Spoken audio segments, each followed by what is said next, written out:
You're listening to Female Founders with Claire Bartlett, the podcast that tells you what it is really like to be a female founder in today's world.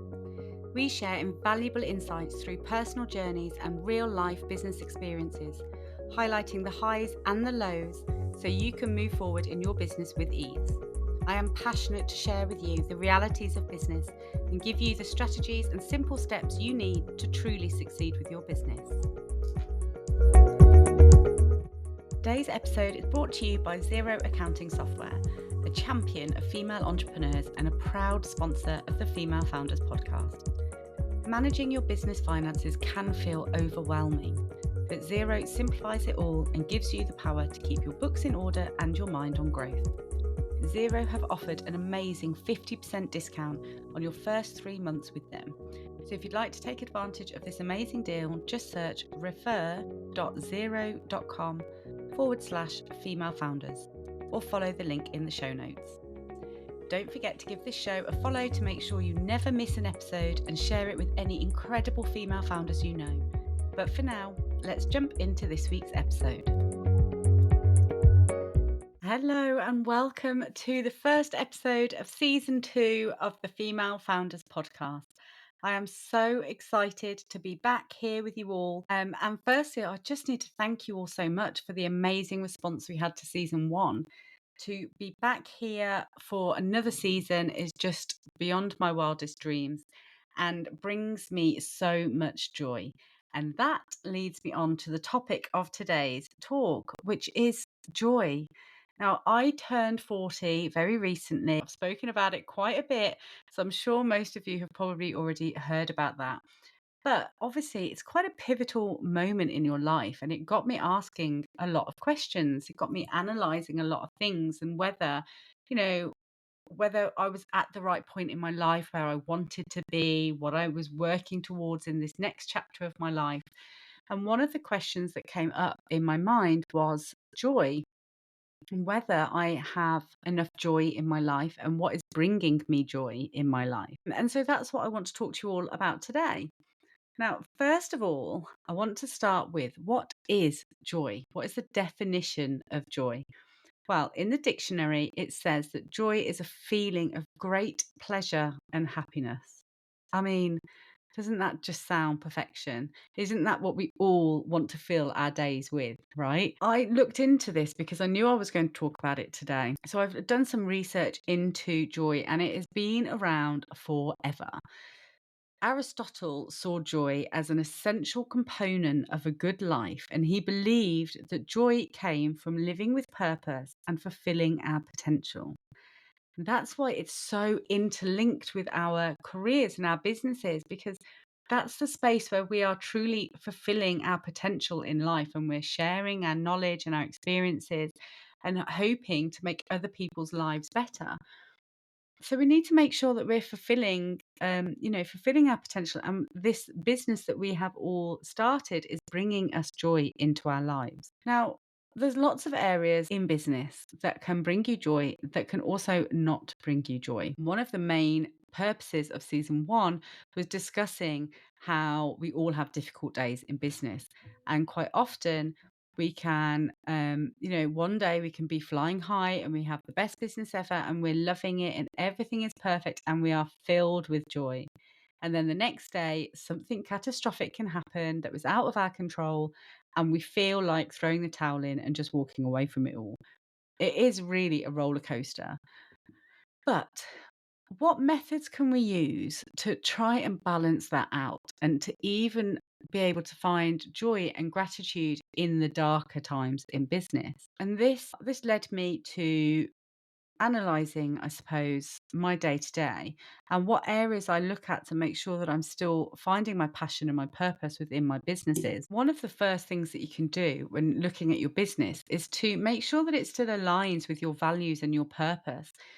Look at what your passions are and your values in life and make sure that they're resonating throughout your business, because it needs to feel meaningful and fulfilling to you to continue the work that you're doing, whether this is creating a product or a service for your clients and customers. It has to feel authentic to you. And the only way that you can make sure that that's happening and is bringing you joy is to make sure that it's completely aligned with who you are as a person and what you believe in.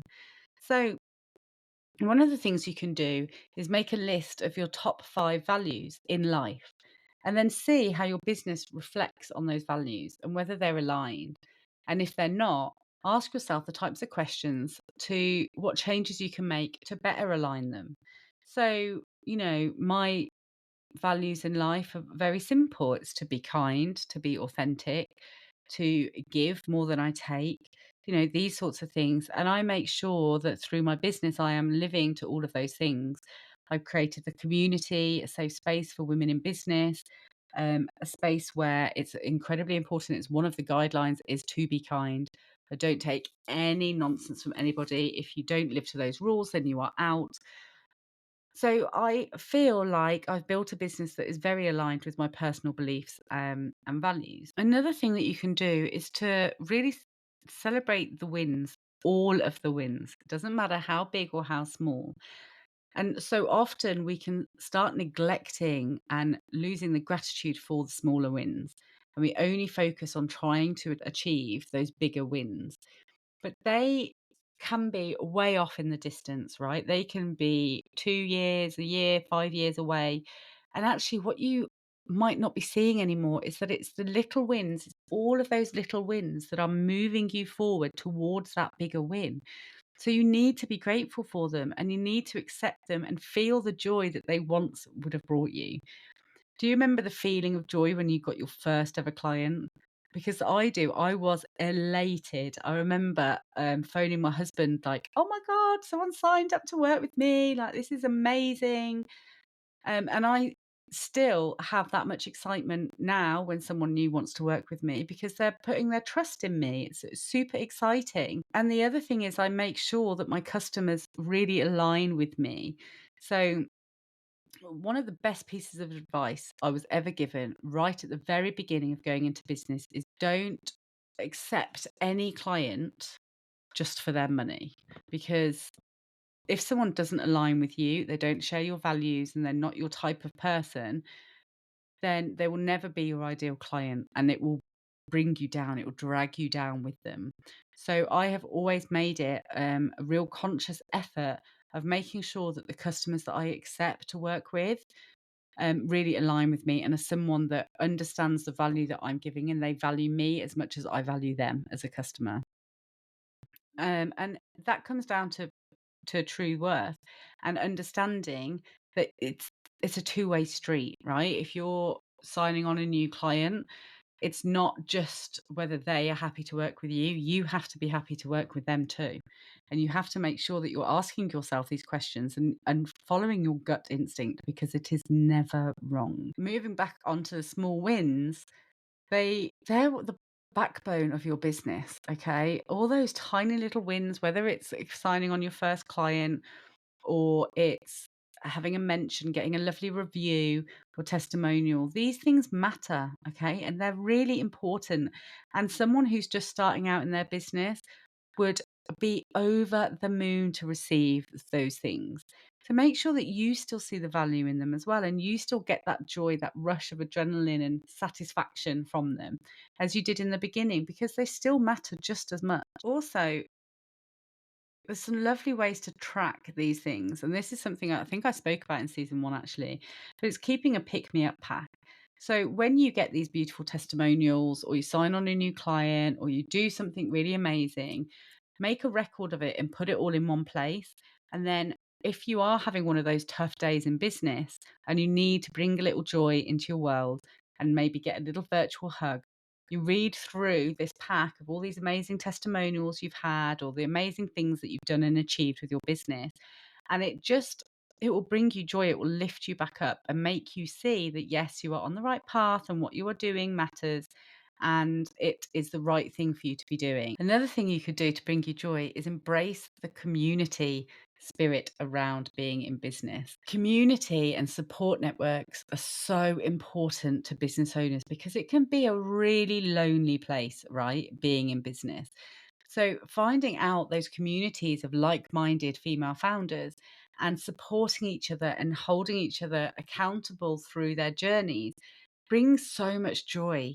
But also it takes it further than that because you're building these relationships and they can flourish into lifelong friendships and support networks. And it's such a beautiful thing. And that's why, for me, one of the first things I did when I launched my business was create Female Founders, the group, the community on Facebook, because I know the value in having a space like that and a community that you can be completely yourself. You can ask the difficult questions, you can moan about the clients if you're having a bad day. You can just share all of the roller coasters, all of the ups and downs with people that understand. Because as much as your family and friends, love and want to support you, they can't really ever understand how it is truly being in business and being a business owner.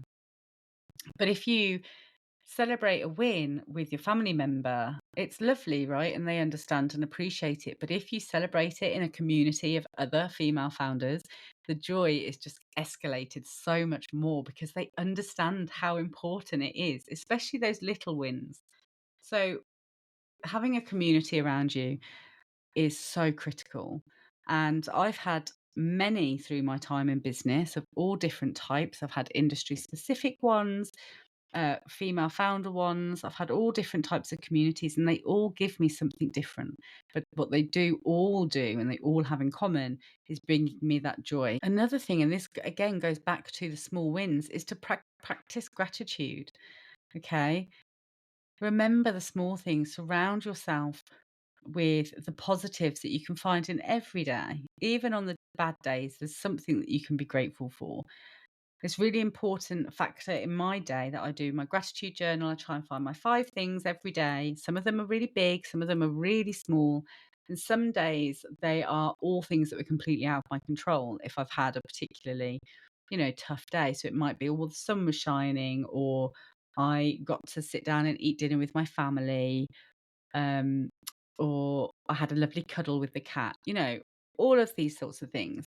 But there was always something every day. And what having a gratitude journal does is it makes you go and hunt for them. So on those dark days, instead of slumping off to bed in a mood and thinking, God, what a rubbish day, oh, I hate it, I can't wait for it to be over. It shows you that actually there was still some light in that day.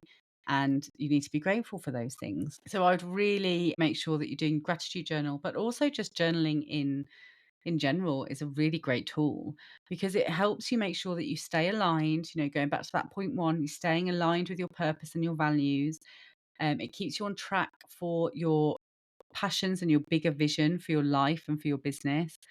But also, it just, for me, the power of clearing my mind. My mind is a non-stop like jungle of tangled thoughts. But being able to journal and just getting it all out onto paper gives me such more clarity than I could ever have if I just left it all whirling around in my head. And it helps me see the smaller things and see the finer details that I might have missed, and helps me de-stress, I suppose, at the end of a day. These things all sound great, right? But what about if you look at your business right now and you think, God, yeah, it just doesn't bring me joy. I've got the Sunday evening dread, which, hello, disclaimer, if you work for yourself, you should never have. Okay. But sometimes we fall into that trap and we start really like, oh, dreading having to turn the laptop back on or speak to a specific client or whatever it might be. So, what can we do in those moments to bring the joy back into our business and find that passion again to where we started our business? Well, the first thing is assessing your clients. As I said earlier, it's so important to make sure that the clients that you're working with really align with your values and your passions, and really actually see the worth of you and working with you. Because if they don't, and if they're bringing you down, they're just aggravated, or, don't speak to you in a kindly way or in a respectable way, or they're too demanding, or they just don't see what the value that you're adding to your business, that can really dampen your mood and dampen your spirits, which then can feed into everything. So it's really important to make sure that you only work with clients that really align with you and that you can get on with on a personal and professional level. And again, this sort of feeds into my next point, which is to value yourself. Never undervalue yourself and never undersell yourself, because you will end up with resentment. So if you charge too little for your services, or you offer too much in too short a time period, or you work with clients that don't value you, all of these things will start eating away at you until you are really resentful and you're just hating going to work every day. And as I said, if we own the business, right, we get to make the rules. We should never hate going to work, and we should never lose our passion for what we're trying to achieve. So it's really important to never undersell yourself and undervalue yourself and your importance and your worth. Another one is to eliminate unnecessary stress. So when you're talking about timescales with your client, don't overpromise things. If you think something is going to take you 2 weeks and they really want it in one, you just have to be honest with them. Say, well, I believe it will take me two. If I can get it back to you any sooner, then I promise I will. But can we just agree that the maximum will be 2 weeks? Because if you agree to that one and then you are super stressed, you're having to change everything around, you're working until midnight, that is definitely not going to bring you joy. And it's sucking the fun and the love and passion out of your business. So don't add these unnecessary levels of stress onto yourself. Make sure that everything is achievable and realistic. Make sure that you can deliver what you're promising to your clients in the fair timescales that you're saying. And if there's certain areas in your business that just bring you stress, for instance, social media, if you just hate having to schedule your social media or come up with your content, you really struggle with it, outsource it. Stop trying to be the leader of everything and manage, wear all the hats in your business, because it's just unachievable and it's unsustainable.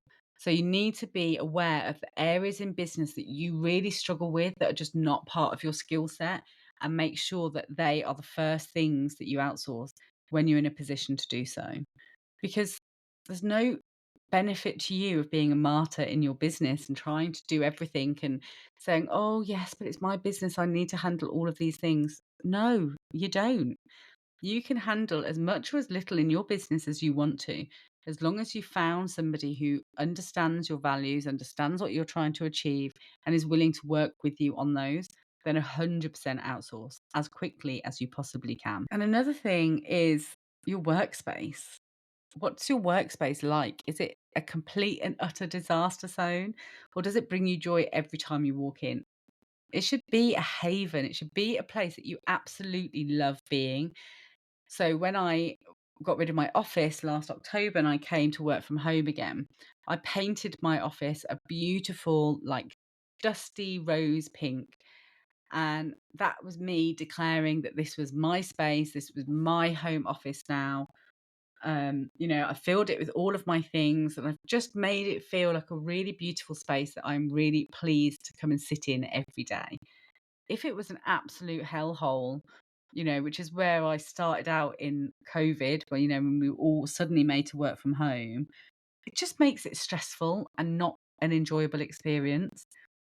And again, we need to be finding the joy in every moment of our lives, and that includes sitting at your desk at 9 a.m. on a Monday morning. So there's so many areas in business that you can work from the start, make sure that are aligned with you and bringing you joy, but also not to forget the smaller things that used to bring you joy and still appreciate them and be grateful for them as much as you were in the first days.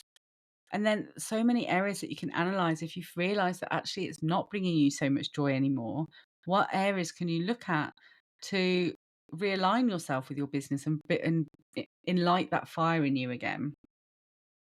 Another huge one, which is a whole topic in itself, which I feel like needs a whole other episode, but it's boundaries. Okay. You need to make sure that you value yourself enough to have boundaries in place for your business. So, whether that means that at 4 o'clock or 5 o'clock, whatever time you want to finish, you turn your laptop off and you turn your work phone off. You know, in the beginning, I found this really difficult actually, and I wanted to really please my clients and thank them for trusting in me and coming to work with me. So if they messaged me at 9 o'clock at night, I'd message them back. And now I want to shake myself. I cannot believe that I used to do that, but I was such a people pleaser back then. I was like, oh, but they're trusting in me and they're giving me their money to help them. Like, it's only Takes me 30 seconds to send them a quick message back. But yeah, absolutely not doing that anymore in the slightest. I make sure that I have very clear boundaries. So I tell my clients I don't work Fridays. They can never expect a response from me on a Friday. And yes, sometimes I do switch my laptop on and work on a Friday, but I will do the things that I need to do to catch me up. I still will not reply to any client inquiries on that Friday because I've set that boundary for myself and for them. I never reply to anything after my finish time, which is 3 o'clock, Monday to Friday. When I'm on holiday, I don't sometimes even take my work phone on holiday anymore, which feels amazing to be able to do that and to trust my staff enough to know that, nothing drastic will happen. And at the end of the day, they have my personal number if they did need me, but it means that I can't check my work emails and I can just properly switch off, which is so important for me to do.